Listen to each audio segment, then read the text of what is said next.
Olá pessoal, meu nome é Guilherme, eu trabalho na empresa SKA, no departamento técnico com SolidWorks. Bom, eu vou estar batendo um papo com vocês em relação à intenção de projeto, que é algo bem comum para todos os projetos, mas que gera bastante dúvida, por ser uma coisa muito aberta, né? Se eu perguntar para qualquer engenheiro, projetista, a forma correta de modelar algum produto, a gente pode ficar discutindo horas e muitas vezes a gente não vai chegar num consenso. Por quê? Tudo depende da nossa estratégia, do que a gente quer retirar desse produto.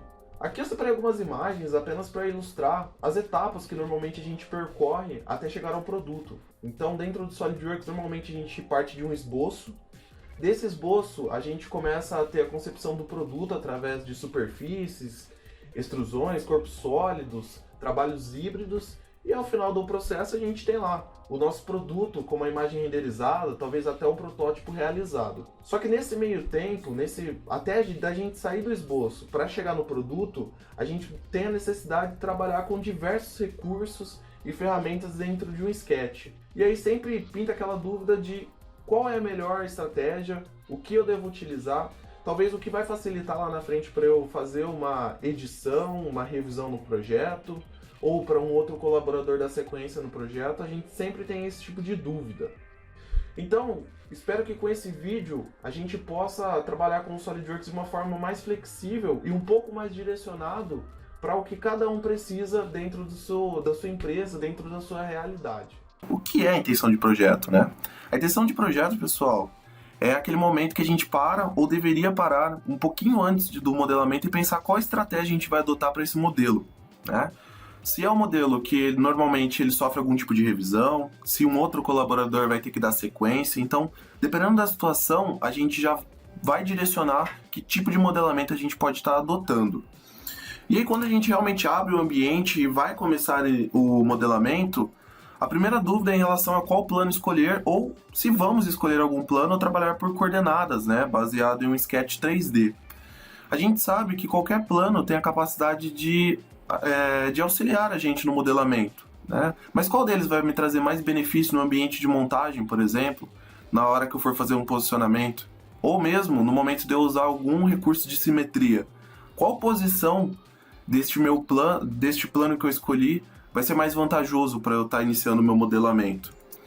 Outras questões como onde iniciar o esboço, ou qual geometria eu devo começar o meu plano base, né? Meu modelo base ali. Isso se estende também às dimensões, aonde eu vou estar anexando as minhas dimensões, se vai ser em um plano, se vai ser através da origem, através de alguma linha base.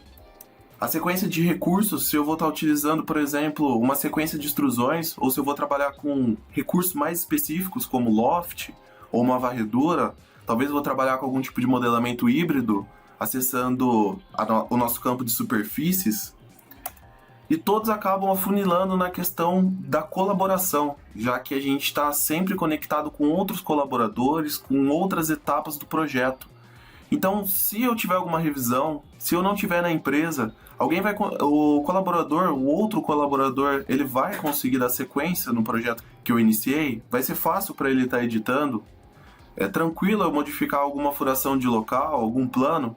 Então são coisas que vale a pena a gente pensar antes de começar a modelar, para que a gente chegue lá no final e consiga se beneficiar tanto da parte da facilidade na hora de editar, quanto na facilidade de desempenho em um ambiente posterior, que seria a montagem ou até mesmo o detalhamento. Então são esses tópicos, esses pilares que vão nos direcionar nessa apresentação. Então, para a gente começar essa discussão em relação à intenção de projeto, o primeiro questionamento que eu quero levar a vocês é qual plano devemos iniciar o nosso projeto? Qual geometria a gente deve utilizar para que o nosso projeto seja iniciado? São algumas questões que a gente sempre levanta antes de começar um projeto, mas nem sempre param para pensar. Então eu vou trazer aqui um estudo de caso para vocês, onde a gente vai trabalhar com 2 arquivos. Eles são idênticos ao seu final, mas a forma de construção entre eles são bem distintas. E vai ser possível estar vendo a diferença da intenção de projeto em ambos, no sentido de plano e no sentido da geometria escolhida para o modelamento. Bom, então nesse primeiro modelo, no exemplo 1, eu vou estar criando uma base baseada em um retângulo de canto E os planos são muito importantes nessa situação.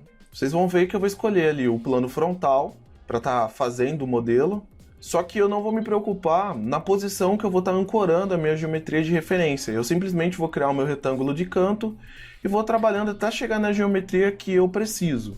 Vocês vão ver que o tempo de modelamento é praticamente o mesmo, só que depois, ao final do processo, pode ser que a gente tenha vantagens e desvantagens no momento de edição ou de alteração do projeto. Tudo vai depender do que você precisa do seu modelo e qual o fluxo de funcionamento da sua engenharia. Então, criamos aqui também uma ranhura no topo do meu modelo, na parte superior. Vocês vão ver que o modelo vai ter uma extrusão aí de 10 milímetros e ele está finalizado. O segundo exemplo que a gente vai estar criando também vai ser utilizado o retângulo, só que vai ser um retângulo de ponto central. O plano escolhido foi o superior. Por que o retângulo de ponto central? Porque é mais fácil eu controlar a simetria com ele. Depois vocês vão ver que a escolha da extrusão é o plano médio, e daqui a pouco vocês vão entender o porquê em plano médio. A ranhura também foi uma escolha um pouco diferente porque eu usei o ponto central. Dessa forma, eu garanto que ela sempre vai estar centralizada baseado na origem do modelo. Eu salvei o mesmo e a gente abre aqui lado a lado para fazer algumas comparações. Bom, inicialmente no modelo de exemplo 1, à nossa direita, fica fácil a gente ver que os planos não nos beneficiaram em coisas que estão por vir. Por quê? O plano é uma referência, é uma entidade de referência.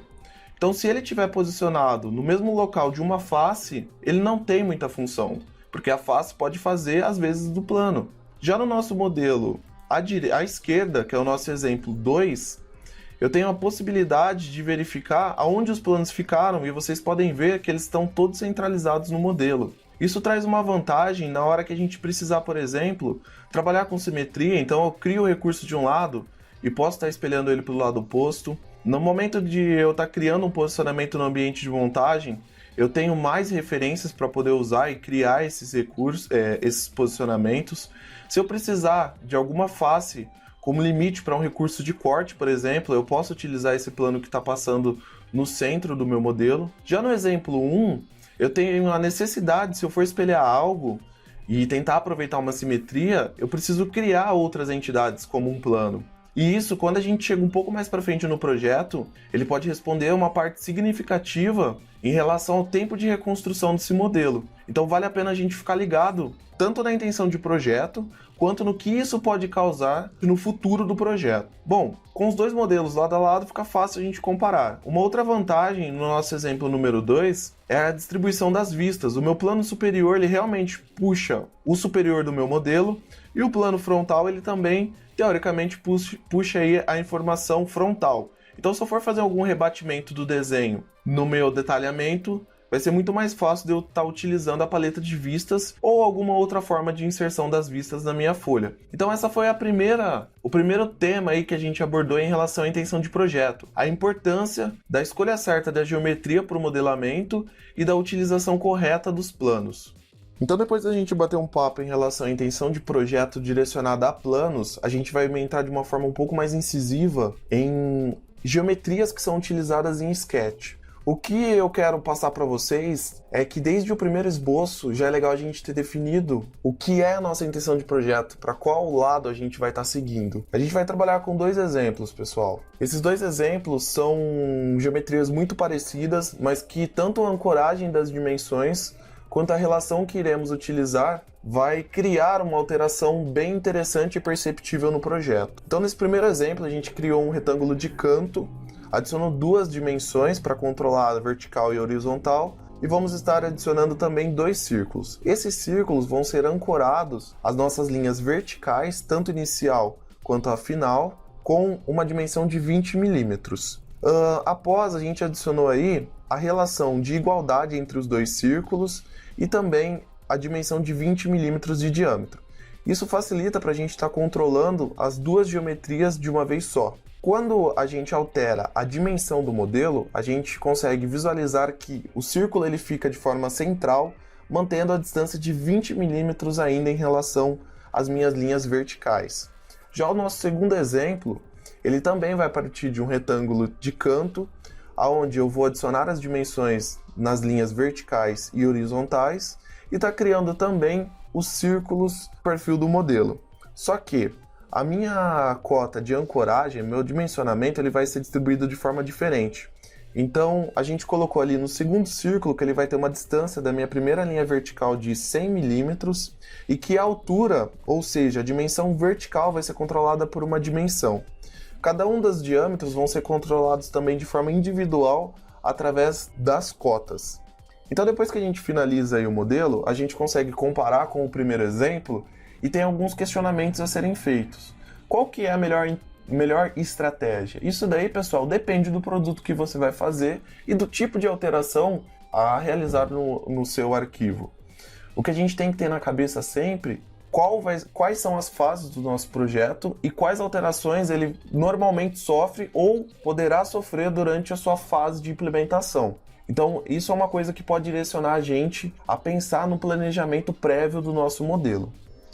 E vocês podem ver que, dependendo da estratégia que a gente adotar, o tempo que vamos economizar ou gastar a mais, ele pode ser muito grande se a gente considerar um projeto completo e não apenas uma peça ou apenas um esboço.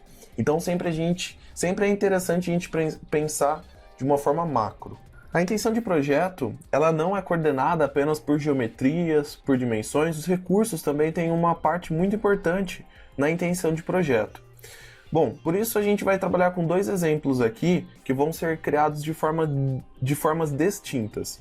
O primeiro modelo, ele vai estar sendo criado através do recurso de revolução e esse recurso, ele facilita para a gente na parte do modelamento, porque a gente consegue trabalhar apenas com um esboço e já fazer todo o perfil, e a questão dimensional também é muito fácil de você estar restringindo, já que você tem apenas um esboço. O nosso segundo exemplo é o que a gente chama de camada de bolo, onde a gente faz um esboço e extruda, outro esboço direcionado àquela face existente, extruda. Isso vai causar o quê? Diversas camadas. Quando a gente alterar alguma das extrusões, essa alteração vai refletir em todo o modelo e também ele dá um pouco mais de liberdade para a gente no momento da edição. Vocês vão ver a hora que a gente colocar lado a lado os arquivos, os projetos aí, que o número de recursos é muito diferente entre os dois. E aí cabe algumas observações em relação às características desse modelo. O modelo que foi revolucionado, como eu havia dito, ele tem apenas um perfil e um recurso. Isso acaba resultando numa velocidade maior para a criação do modelo. Já o que foi criado através da camada de bolo, ou através de camadas, ele foi um modelamento mais lento porque a gente teve que gerar 5 esboços e 5 recursos para conseguir chegar no modelo final. Bom, temos outras características. O modelo revolucionado, ele vai ser um pouco mais travado em relação à possibilidade de adição, porque com apenas um esboço eu controlo todo o projeto. Se eu, por exemplo, precisar utilizar alguma configuração para suprimir alguma coisa desse arquivo, dificilmente eu vou conseguir usar com esse tipo de modelamento, porque se eu suprimir a minha revolução, suprimo todo o componente. Diferente do meu modelo, que foi feito através de camadas. Eu tenho uma flexibilidade maior porque ele foi todo feito em etapas. E essas etapas são passíveis de mudança com uma facilidade muito maior e com uma possibilidade menor de erros também. Então, depois de batermos um papo em relação à intenção de projeto, eu agradeço a participação de todos e espero que as dicas sejam úteis para o dia a dia de vocês. Um forte abraço.